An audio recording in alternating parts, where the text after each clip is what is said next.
Sahabat Kompas.com, elektabilitas bakal calon presiden dari Koalisi Perubahan Anies Baswedan menunjukkan penurunan dibandingkan dua bakal capres lainnya, yakni Ganjar Pranowo dan Prabowo Subianto. Penurunan elektabilitas Anies ini salah satunya terlihat dalam survei Indikator Politik Indonesia. Dalam simulasi 3 nama yang dilakukan oleh Indikator Politik Indonesia, elektabilitas Anies terus menurun mulai Juli 2022 hingga Mei 2023. Penurunan elektabilitas itu membawanya berada di peringkat ketiga dibandingkan Prabowo dan Ganjar. Kita lihat pada Juli 2022, elektabilitas Anies masih berada di angka 29,4%. Namun, angka itu terus merosot sampai Mei 2023 yang hanya memperoleh 18,9%.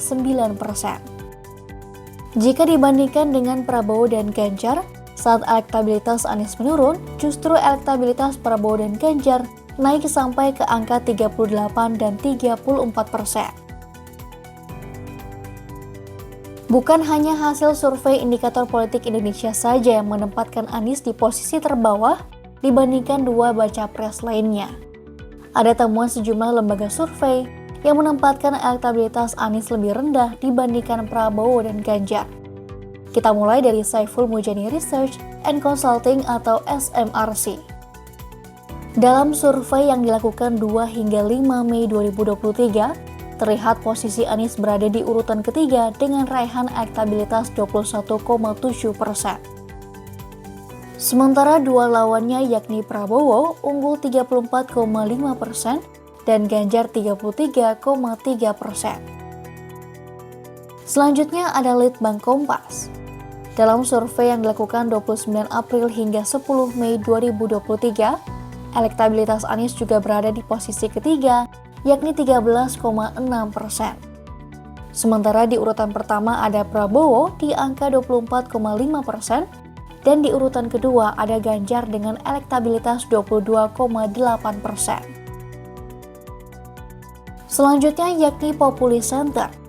Dalam survei yang digelar 4 hingga 12 Mei 2023, Anies juga menempati posisi ketiga dengan elektabilitas 13,5%. Lagi-lagi angka itu terpaut jauh dari Prabowo maupun Ganjar. Lembaga survei berikutnya yang menempatkan Anies di posisi ketiga adalah Lingkaran Survei Indonesia atau LSI DNICA. Dalam survei itu, Anies meraup elektabilitas 20,8%. Sama seperti survei-survei lainnya, baca pres dengan elektabilitas tertinggi versi LSI, yakni Prabowo dengan raihan 33,9% dan disusul Ganjar 31,9%. Rendahnya elektabilitas Anies ini pun ditanggapi oleh dua partai politik di Koalisi Perubahan, yakni Partai Demokrat dan Partai Keadilan Sejahtera atau PKS.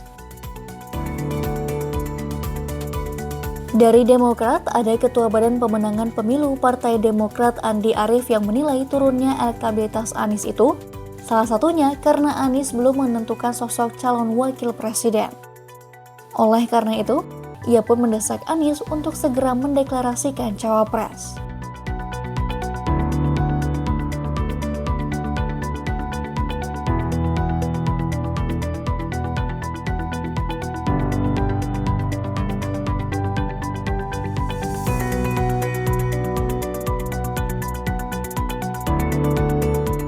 Namun berbeda dengan Demokrat, PKS justru menilai elektabilitas Anies tidak dipengaruhi oleh deklarasi cawapres.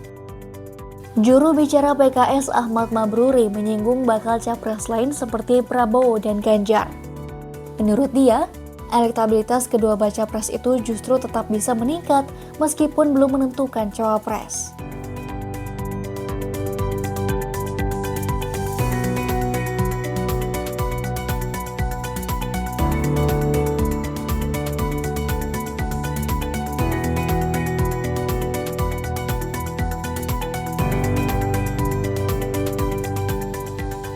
Sejumlah pernyataan yang disampaikan Demokrat dan PKS ini ditanggapi oleh Nasdem selaku partai pengusung Anies. Ketua Dewan Pengurus Pusat Partai Nasdem Taufik Basari mengatakan, deklarasi bakal cawapres pendamping Anies tidak bisa dipatok waktu. Seperti contohnya pada Juni 2023 atau sesuai permintaan Partai Demokrat. Selain itu, Taufik juga menyebut partainya telah menyerahkan sepenuhnya kepada Anies untuk milih pendamping yang tepat dalam Pilpres 2024. Oleh sebab itu, Partai Nasdem bakal menunggu Anies mendeklarasikan cawapres pilihannya itu. Kita menyerahkan kepada Pak Anies sebagai satu penghormatan bahwa ya beliau adalah calon yang sama-sama kita dukung, yang tentunya beliaulah yang paling tahu siapa yang paling tepat untuk mendampingi beliau. Dan ini juga sebagai satu simbol dan pertanda bagi publik juga bahwa ketika kita memberikan dukungan kepada calon presiden, ya tentu kita harus menghargai calon presiden tersebut. Jangan kemudian ada kesan bahwa calon presiden dikendalikan oleh partai pendukungnya. Nah, apabila dari awal yang kita bangun adalah calon presiden itu dikendalikan oleh partai dalam menentukan segala hal, itu kan berarti tidak ada kemandirian bagi calon presiden ketika nanti akan memerintah. Ya, oleh karena itulah maka mudah-mudahan ini satu bagian juga dari perubahan yang kita tawarkan kepada publik ya untuk membangun demokrasi yang lebih baik dan sehat. Desakan Partai Demokrat yang ingin Anies segera mendeklarasikan cawapresnya ini pun ditanggapi oleh Tim 8 selaku tim pendukung Anies. Koordinator Tim 8 Sudirman Said mengatakan pihaknya memahami bahwa setiap partai politik di koalisi perubahan pasti memiliki aspirasinya masing-masing. Ia pun menghargai aspirasi dari Partai Demokrat yang ingin segera melakukan deklarasi bersama Capres-Cawapres. Namun begitu, saat ini Tim 8 masih terus melakukan pendalaman untuk finalisasi. Baik itu waktu terbaik mengumumkan Cawapres maupun deklarasi gabungan. Alasannya, semua opsi yang ada sedang ditimbang baik dan buruknya.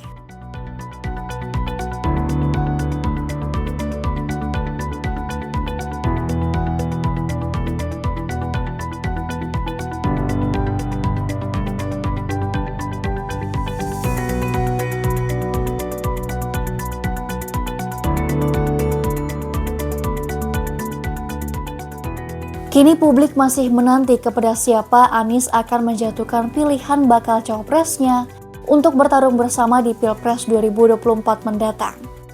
Namun Partai Nasdem meyakini bahwa sosok bakal cawapres Anies akan mengejutkan.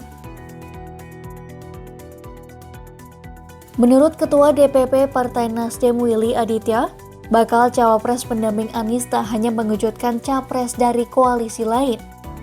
Ia memastikan bakal cawapres pendamping Anies ini merupakan sosok yang ditunggu-tunggu masyarakat. Nasdem sejauh ini juga telah menyerahkan satu nama bacawa pres ini ke Anies untuk selanjutnya diputuskan.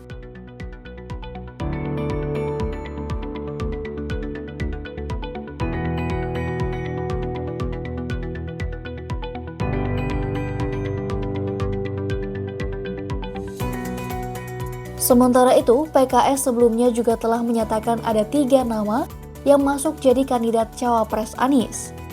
Mereka adalah Ketua Umum Partai Demokrat Agus Harimurti Yudhoyono atau AHY, Gubernur Jawa Timur Khofifah Indar Parawansa, dan mantan Gubernur Jawa Barat Ahmad Heriawan atau Aher.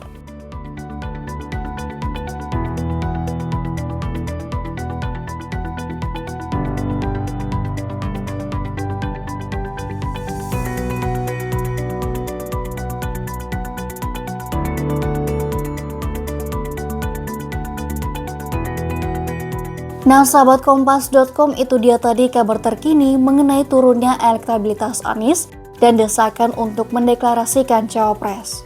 Kalau begitu, saya pamit undur diri. Jangan lupa untuk simak terus informasi terupdate lainnya hanya di Kompas.com, jernih melihat dunia.